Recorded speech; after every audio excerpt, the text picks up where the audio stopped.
Hot Licks, the world leader in video and audio music instruction, now helps you be the best you can be with lessons by some of the biggest stars in music today.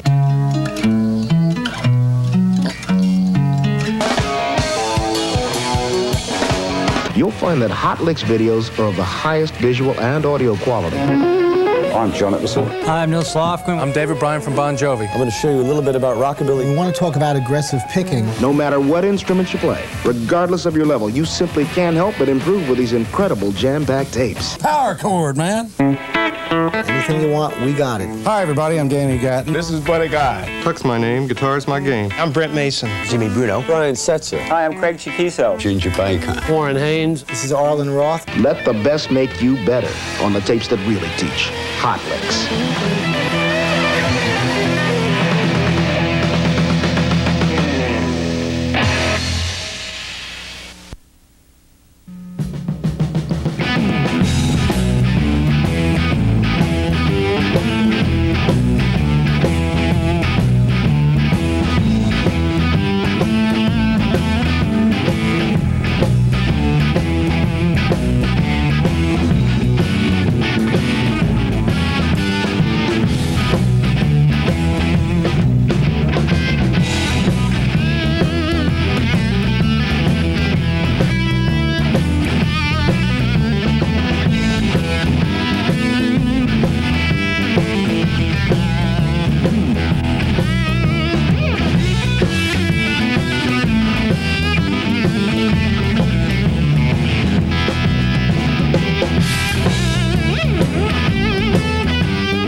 Hello, I'm David Grissom, and I want to welcome you to my Hot Licks video.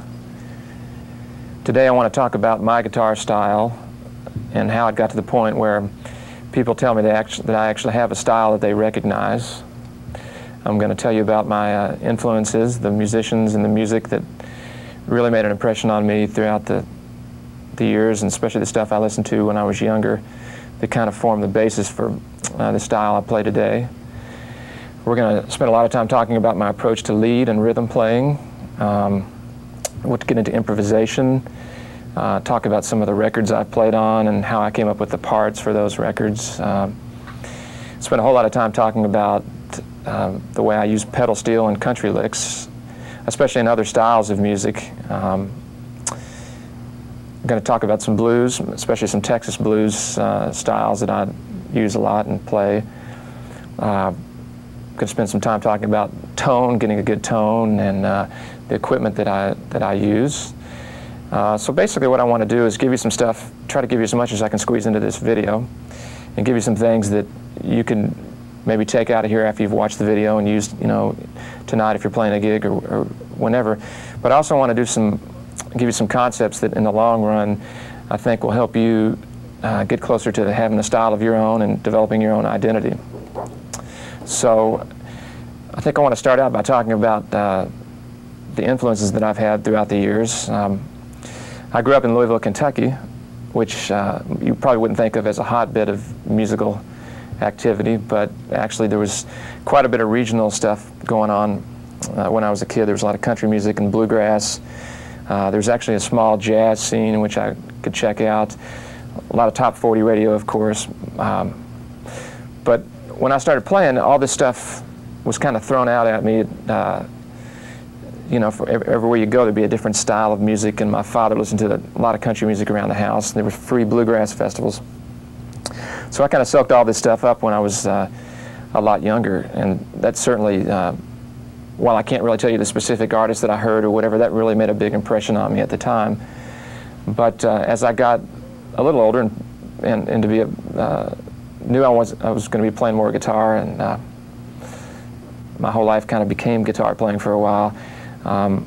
There were several players that I listened to more than others, and I would have to say that I'll start with like maybe Duane Allman and the Allman Brothers Band. That was a really huge influence on me at the time. And I think Duane's thing was that his tone, the Les Paul through a Marshall tone that he had, especially on the album Live at Fillmore East, made a huge impression on me, and as well as the fact that the way the Allman Brothers improvised, it was kind of a blues band, but at the same time they were doing kind of jazz improvisations, which at the time, that was about as far as my ear would let me take it. Another player who made a huge impact on me was Roy Buchanan, and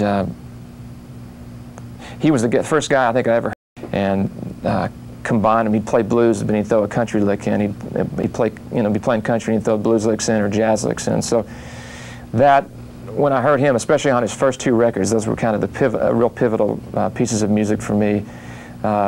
Really inspired me. I also listened to Wes Montgomery and early Pat Metheny stuff.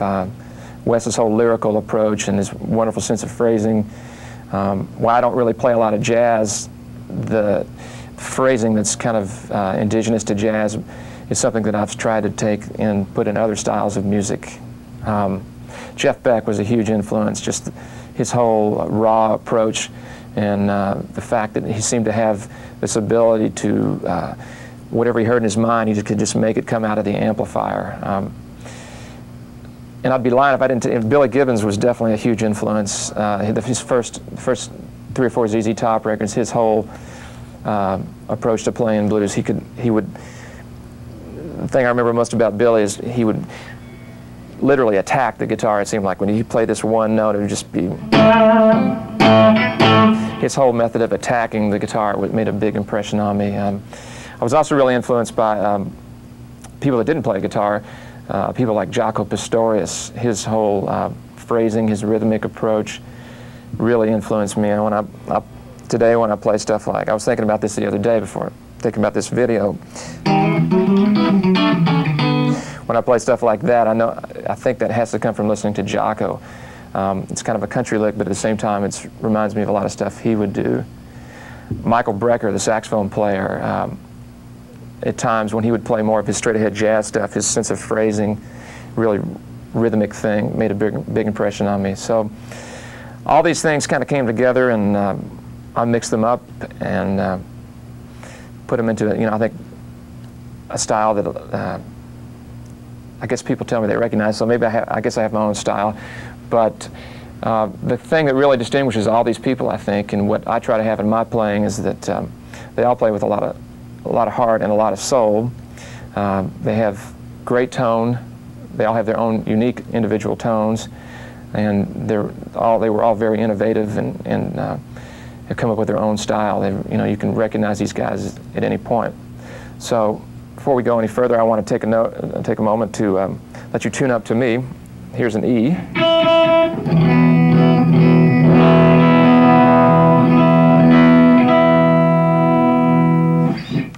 Now that we're all in tune, I'm sure, I want to talk a little bit about some basic musical knowledge that I think you could really benefit by having. Some of you may have a lot more, some of you may have no musical knowledge, but just some basic stuff that'll help you understand what I'm talking about, and I think is really pretty much, you almost have to have if you're going to develop beyond a certain level as a player. The first thing is to know the notes on the fingerboard.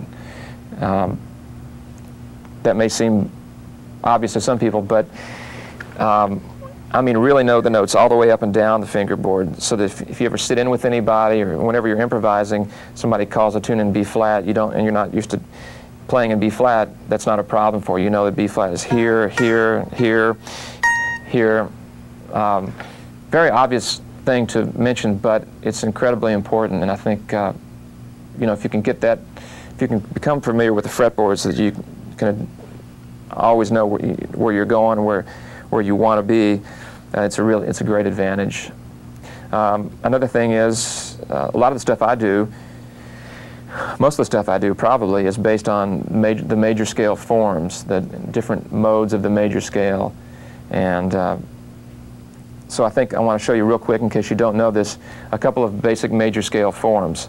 There's one that starts on the 6th string, and we'll play a G major scale, starting with your 2nd finger, and it goes like this.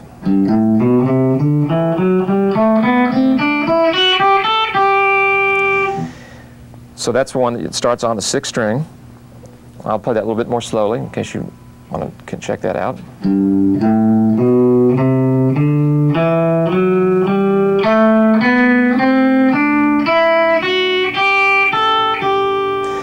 Okay, now I want to show you one on the 5th string. Starts on G up here with your 4th finger.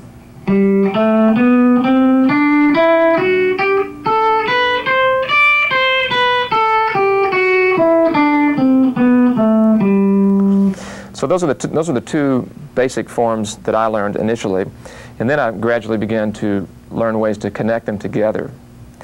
That takes a lot longer, but what I think you want to work towards here is that you're always able to connect a major scale pattern up and down the neck. That you don't have to run back to this point or run up to this point. That's a great starting point, but eventually you want to get fluent up and down the neck, so that you never have to worry about getting back to this crutch of this one or two positions.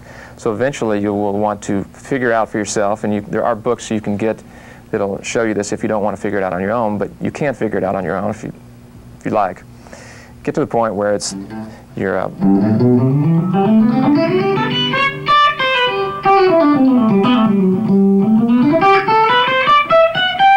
not limited by any part of the neck. You're free to move up and down the neck, and no part of the neck seems like a liability to you. And what will happen when you start to develop this fluency, and you see it becomes almost second nature for you. You're able to, you could not even look at the fingerboard and play one note and know where the next interval is, where you're going in that scale, and that's really the ultimate goal. I think a big breakthrough for me was when of where I was relative to the chord, but I also started to see shapes on the fingerboard.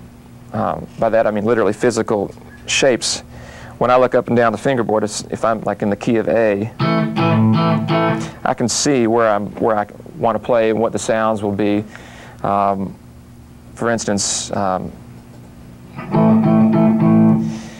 we're in the key of A now. I know that I can play these descending triads.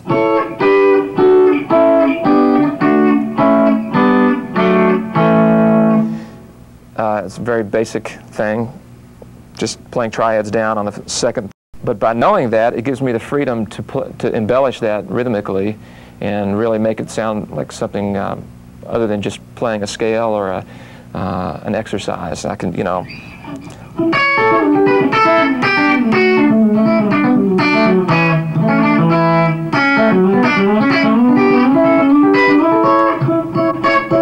So once again, this all comes out of the ability to kind of have a familiarity with fingerings and scales and the fretboard, so that it really frees you up rhythmically and in an if you're improvising to do whatever you feel like doing.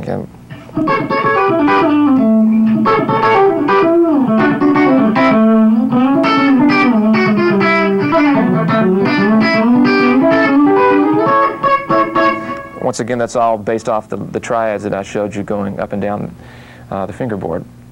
The other advantage to seeing these shapes and having some fluency that becomes second nature is you start to notice licks that develop that you can use over different chords, but they have the same intervals and fingerings. Especially when I do pedal steel stuff, you're kind of moving two notes at once and you're thinking about a lot. It really helps if you can eliminate some of the thought process and just kind of trust your fingers, and you get to the point where you know certain things will work. For instance, if you're playing in D, we're playing, it's a D7th chord. A pedal steel lick I might play over D7 would be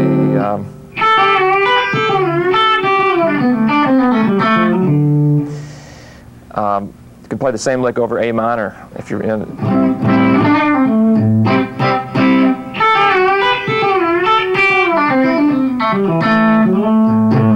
All I did there was end on a different note. I ended on an A instead of a D. But it's the key thing being that I can see the shape of the scale, which is something that if you spend enough time doing this, you'll start to see these shapes and you'll become more familiar with it. So, highly recommend that you do that. Take your knowledge to that level. It would be very helpful to have some basic theory. If you know not only the scale, how to play a major scale, but if you're familiar with the degrees of the scale. What I mean by that is, in a G major scale, the first note is the first degree of the scale, which is a G. The second is an A. Third is a B. Fourth is a C. Fifth is a D. Sixth is an E. Seventh is an F sharp, and then we're back to G. So the advantage to knowing that is that will unlock quite a few puzzles in terms of knowing modes, and I don't really want to get into the whole explanation of all the modes right now. There's a lot of places you can pick up that knowledge if you don't have it already. But if you ever go out and sit in with somebody, they say, it's like a 1-4-5 or a 1-6-2-5. What they mean is a 1-4-5 in the key of G would be G, the 4 chord is a C, and the 5 chord is a D. So it gives you this musical language that you can communicate with other people, and it also comes in really handy if you're ever doing anything if you ever have to read charts in Nashville, anything based on the Nashville number system. It's very convenient to write charts based on the degree of the scale, especially if you're ever going to transpose or use a capo. It makes it very convenient. And so that's your basic knowledge stuff, and hopefully you already know some of that. If you don't, you'll take the time to do it. I think it'll really pay off. So now I'd like to talk about some of the techniques that I use, some of the main techniques that I've kind of developed and to accommodate my style and my ear, what I've wanted to hear. First of all, I use a heavy pick, a basic Fender heavy pick. Nothing fancy about it at all. I don't know why I use it. It doesn't really make any difference to me. It seems to be comfortable in my hands. But I don't generally pick just exclusively. The only time I'll ever do that is if I'm really looking for a staccato approach, or maybe in a certain rhythm, certain styles of rhythm playing, and just use my pick. Normally what I use is a combination of my pick and my third and fourth finger. And so what I mean by that is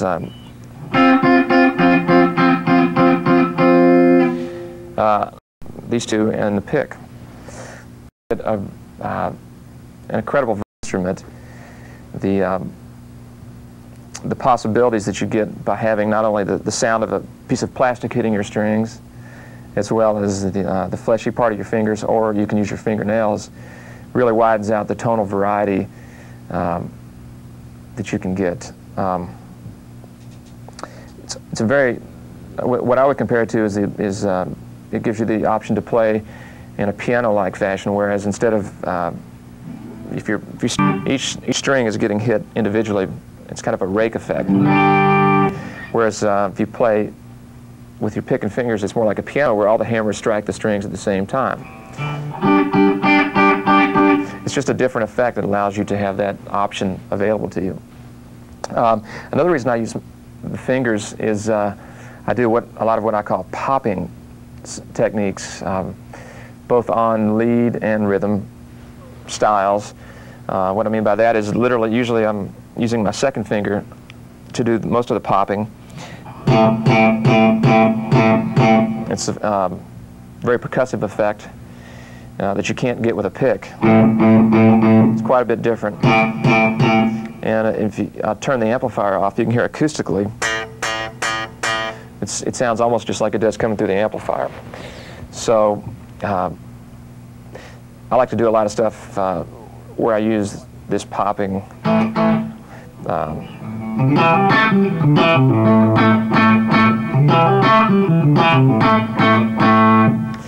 So it's nice to have that available to you. So let's see. I want to get into some left-hand techniques which you combine with the pick and finger style, and I want to begin with pull-offs. What I mean by a pull-off is when you anchor a note with one finger and you use your other fingers to pull off and make the note sound. And there are infinite varieties on how you can do this. You can do it with open strings. You can do it with fretted notes.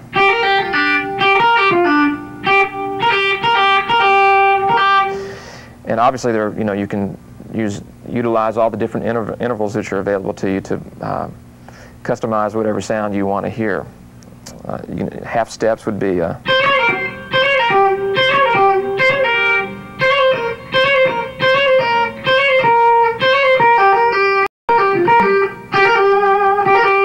Then you can expand your open string possibilities. G. Something I like to do a lot is do pull-offs on the open G string.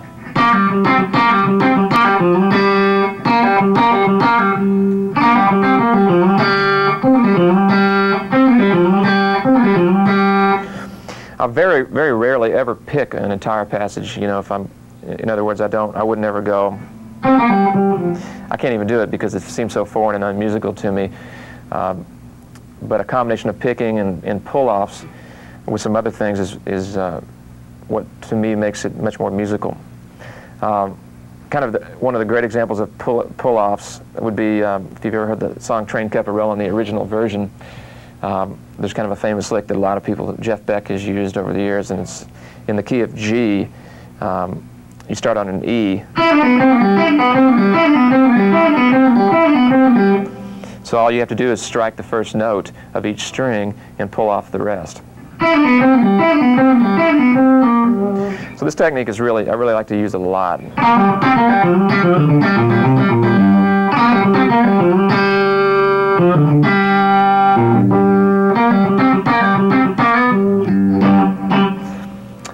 Another thing that's kind of the cousin of a pull-off is a hammer-on. And the basic idea behind a hammer-on is that you strike a note and then you literally hammer on with the finger without actually picking the string again.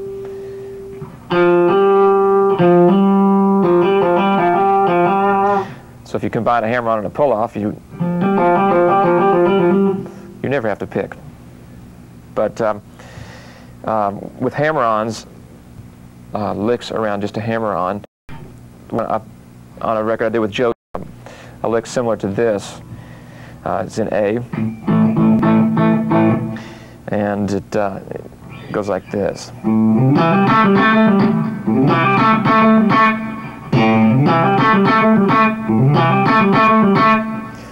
So I'll try to slow that down for you and show you what I'm doing there so you can hopefully get a handle on it. First I'm popping the fifth string like that, the A string, and I'm striking it again and hammering.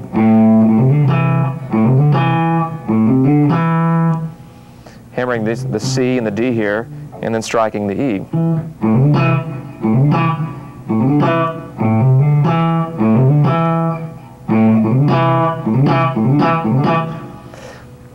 That's the first part of the lick. So,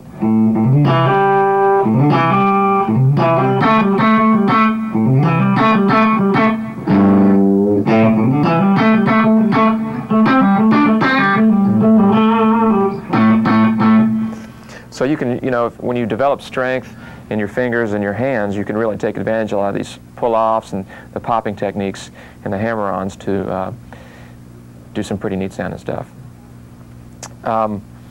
Another technique is what I call, people have other terms for this as well, but what I call a slide, I mean, not really a pull-off, you're using the same finger as opposed to slide is when you... So I'll show you an example of a lick in the key of A, descending thing. It's got quite a few slides in it. I'll slow that down for you.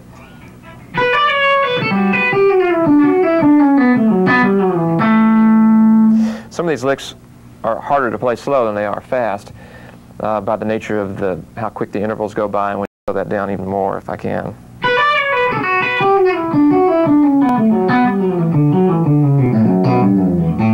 By the time I took it down even further, actually what this is the same lick repeating through two different octaves. So you start on the B.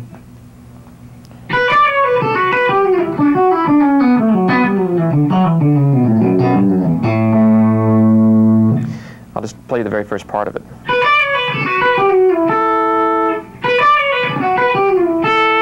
If you wanted to keep it just the same octave. If not, you just keep transferring the same.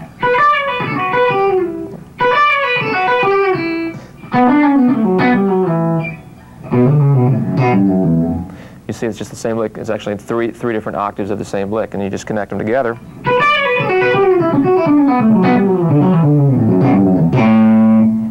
So that's a good example of sliding, I hope. Hope you can pick up on that. As I talked about before, when you play the chord with the pick, I think of, you can also just less like that, but I like to take advantage of that percussive sound of the pick going across the strings, and I call those rakes. When you're soloing, for instance, if in the key of A, if you're just playing the A note and you want to, you can also rake across the other strings.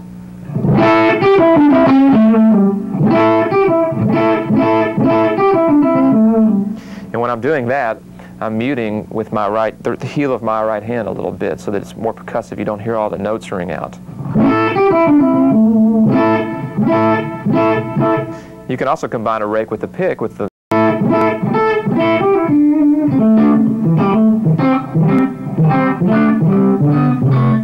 Those are all examples of rakes.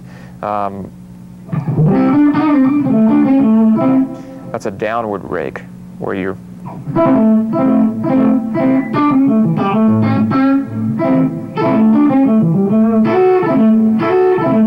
It's a very Albert Collins thing. What I'm doing there, once again, I'm in the key of A, is I'm fretting, and then I'm fretting up to F sharp with my third finger on the second string, and then I play a rake, essentially an A minor chord there. You could also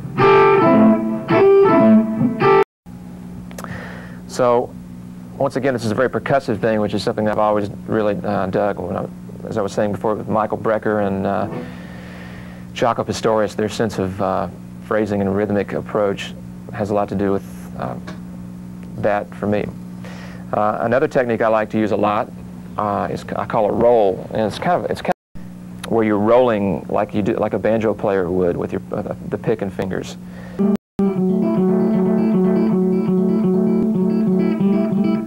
It's kind of a continuous roll.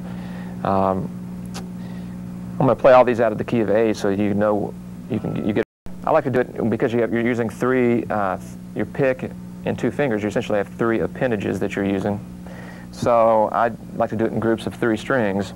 The top 3 strings, I would do things like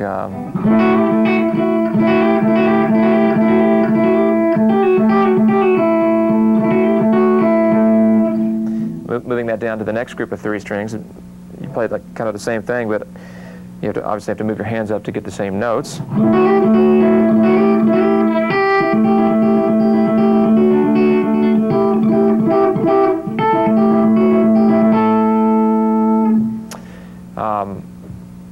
So you've got rakes, rolls, slides, hammer-ons, pull-offs, all sorts of things that you can think about. One of the last techniques I want to mention is, in this vein, is the use of harmonics. Something I'm sure if you've ever heard Billy Gibbons or Roy Buchanan, they do this a lot.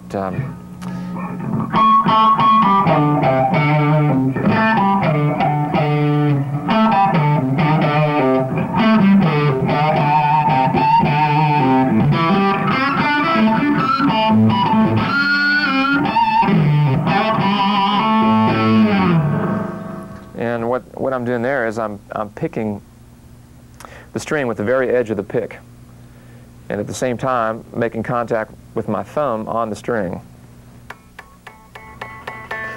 And for whatever reason, I'm not quite sure, it allows you to have that harmonic sound. You can hear it acoustically, but it will come through the amplifier with a clean tone. Obviously, if you have a little more overdriven sound, it makes it a lot easier to get that stuff out. But I like throwing those things in as well.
guess anytime you talk about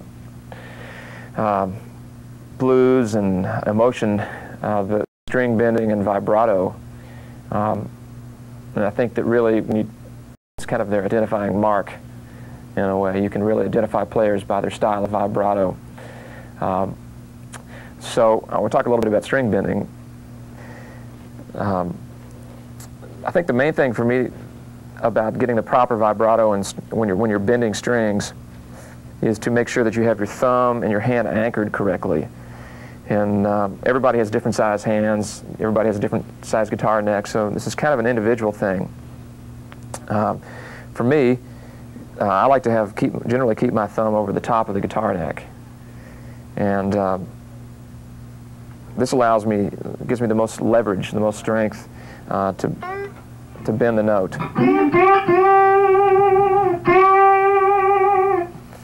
So you can bend string. A lot of people, that's the most obvious way to bend strings. The most common way is to bend, I think, with your third finger.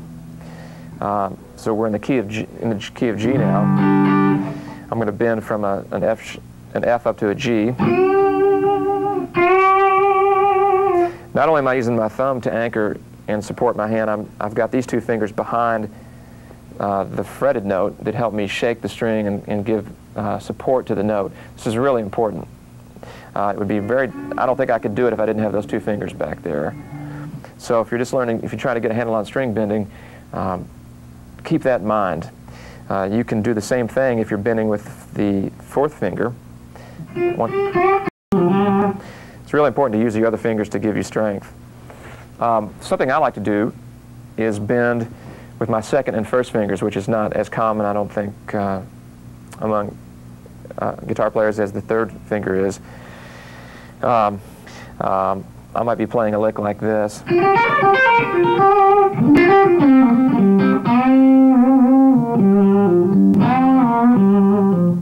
I'm bending with my first finger here, the B flat up to a C, and I'm pushing up on it in this particular instance.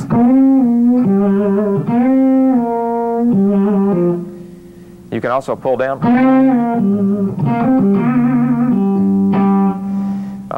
You can do the same thing on the top string.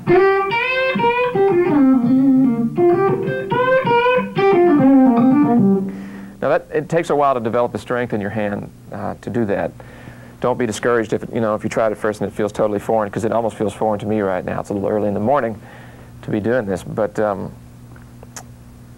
this is something that you will gather strength after you do this for a while, and it develops pretty quickly. It's a nice thing to be able to take advantage of. You can also bend with the second finger, depending on where you're playing and out of what position. That's kind of what my criteria for what finger I'm going to bend with. I don't ever really think about this while I'm playing, but it's a good way for me to explain it to you. For instance, still in the key of G.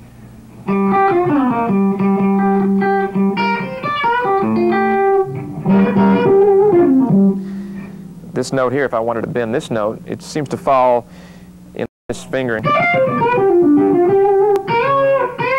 Second finger in that case to bend the note. If I wanted to play this note, which I kind of think of things as if you have four fingers and you width of playing, generally whatever fret falls under the finger is the finger I'll bend with. So there's some basic things about string bending. Let's talk a little bit about vibrato. If you thought of guitar without vibrato, it would be pretty darn boring. Kind of like a singer that whose voice was just... the poor piano players don't have vibrato, but as guitar players, we're very lucky. So I've tried to cultivate both the ability to play a real slow vibrato and a faster vibrato. Some days are better than others, but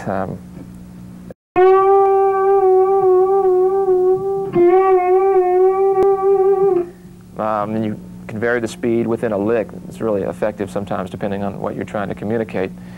The faster vibrato would be something like maybe Angus Young or Paul Kossoff from Free would vibrato with string bending or without.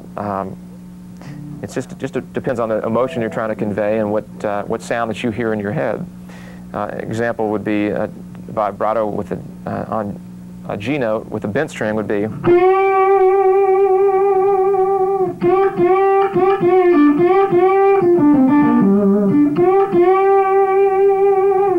Whereas if I went up and wanted to have a different vibe, I maybe wouldn't bend that note. I'd just maybe strike it really hard and then play it without bending it.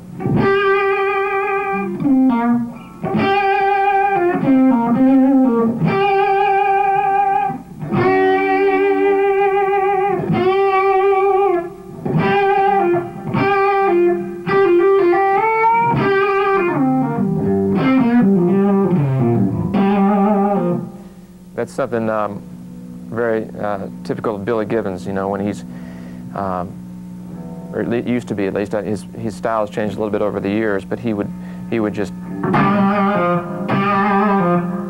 very aggressive thing, and that's one thing I really want to emphasize is that, you know, the way you attack the guitar, the way you strike it, has so much to do with the tone you get. Really doesn't have anything to do with equipment at all. It's realizing that the sound is in your hands. So another thing I like to do quite a bit is what I call using pedal tones. That means you keep one note the same. If you're playing a passage, you keep one note the same while you are playing different notes underneath it or on top of it. A lot of different ways to do that. Start out with an example that kind of keeps a high pedal tone. This is something that I used a lot. When I played with Joe Ely, I kind of got this. We did a song called "Letter to L.A." and there was a lick that I kind of discovered while we were recording that song, and I've tried to develop that style a little bit more, where you hold that song's in C, C with your second finger. Let me show you the lick first.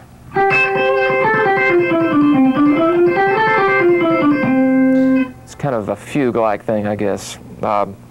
So what I'm doing here is I'm playing a C with my second finger, and basically alternating with the second finger on the C, and then picking a different note each time in a descending manner. The first note being an A, and then it just goes down the major scale back down to a C, and then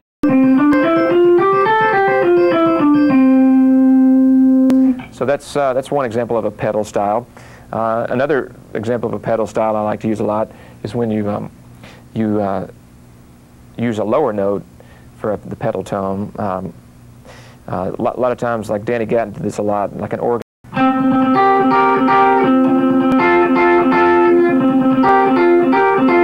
So I'm just picking the C note with my first finger on the fourth string, kind of doing a 16th note thing with my pick, and then playing a different rhythm with my other two fingers on the G and the B string.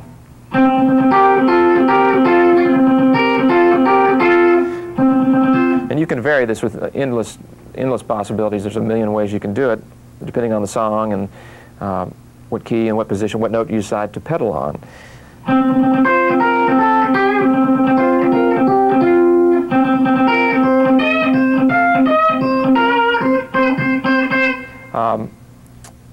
Another way I use pedal tones is with my thumb. I'll hold my thumb down on this note, on the low C. And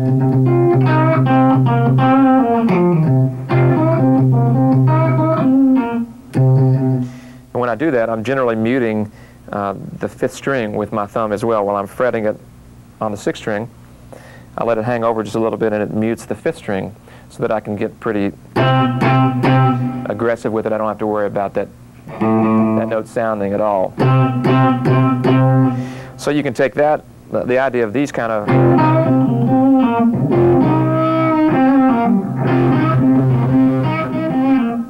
and you can move them up to a different position.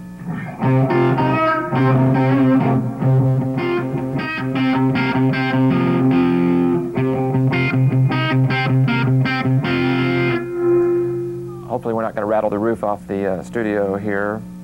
But I think you can see what I'm talking about. It's really an effective tool. It's really a fun fingers. We talked a little bit about muting before. That's really an integral part of any guitar player. You know, the ability to shut off the notes you don't want to hear. It's something you can do with both hands.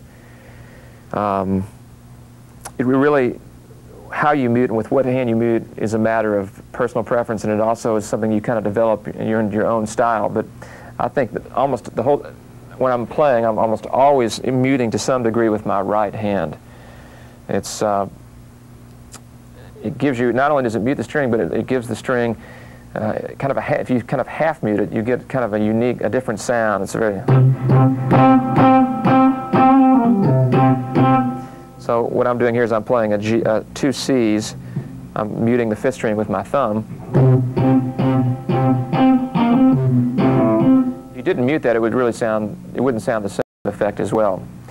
So just be conscious of the fact that you can really achieve a lot of different tonal varieties and a lot of unique effects just by muting alone.